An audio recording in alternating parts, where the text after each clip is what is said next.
Sabe como uma webcomic super simples, desenhada por um cara que ninguém conhecia, virou um sucesso mundial? Um verdadeiro nocaute? Pois é, bora mergulhar nessa jornada incrível de One Punch Man.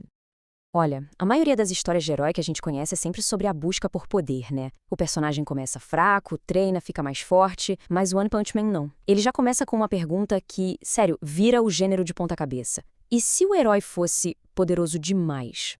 E a resposta? A resposta é simplesmente genial e hilária. Ele não vira um vilão, não fica maluco com tanto poder, nada disso. O herói mais forte do universo, gente, ele só fica entediado. Um tédio profundo, existencial, e essa é a grande sacada do nosso protagonista, o Saitama. Então, vamos dar uma olhada em como essa ideia, que é super original, cria uma história que não tem nada a ver com o que a gente está acostumado a ver.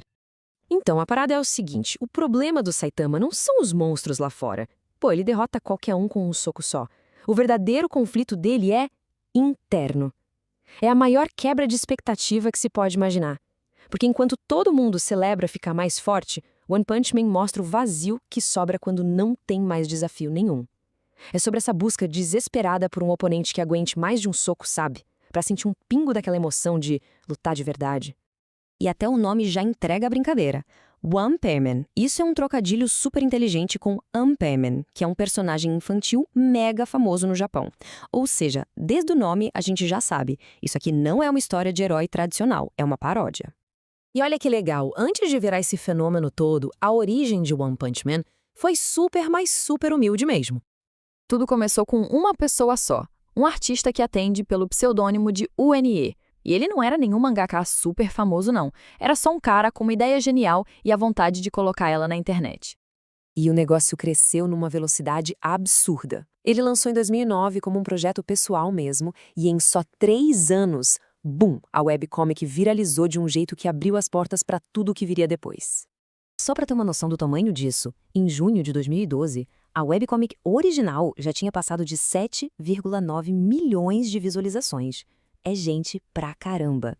Isso provou, sem sombra de dúvida, que a história do Oni-1 tinha um potencial gigante. E, claro, um sucesso desses não passa despercebido.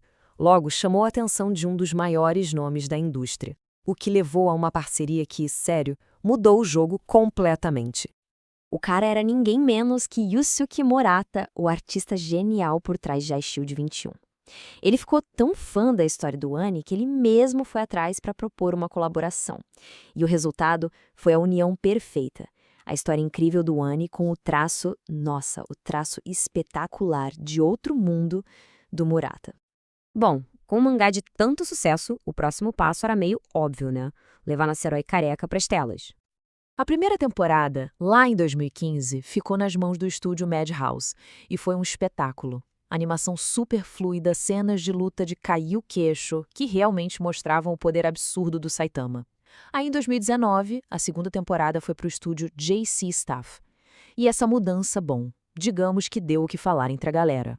Com a chegada do anime, a popularidade de One Punch Man simplesmente explodiu. Deixou de ser um sucesso de nicho para virar um fenômeno global de verdade. E o crescimento foi uma coisa de louco, se liga. Em só um ano, do fim de 2013 para o fim de 2014, as cópias do mangá em circulação mais do que dobraram.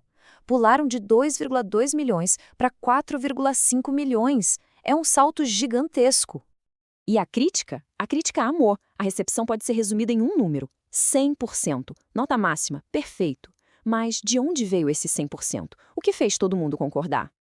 Essa nota veio da primeira temporada do anime no Rotten Tomatoes. E os críticos apontaram exatamente os pontos que fazem a série ser tão boa. A animação que é fora de série, um herói que não tem nada de comum e as piadas geniais com os clichês do gênero shonen. E não foi só sucesso de público, não. A série colecionou prêmios e indicações importantes. Ganhou o prêmio Sugoi Japan, foi indicado ao Manga Taisho, ao Eisner, ao Harvey, quer dizer, a coisa ficou séria. Virou uma obra reconhecida e de peso cultural. E a franquia não para de crescer. Já se expandiu para outras mídias como videogames, tem até o A Hero Nobody Knows, onde todo mundo pode entrar nesse universo e, bom, tentar achar algum desafio para o Saitama, né? Boa sorte com isso. E tudo isso nos leva a uma última pergunta para pensar. A jornada do Saitama, no fundo, não é sobre ficar mais forte. É sobre a crise que bate quando se tem todo o poder do mundo, mas nenhum propósito.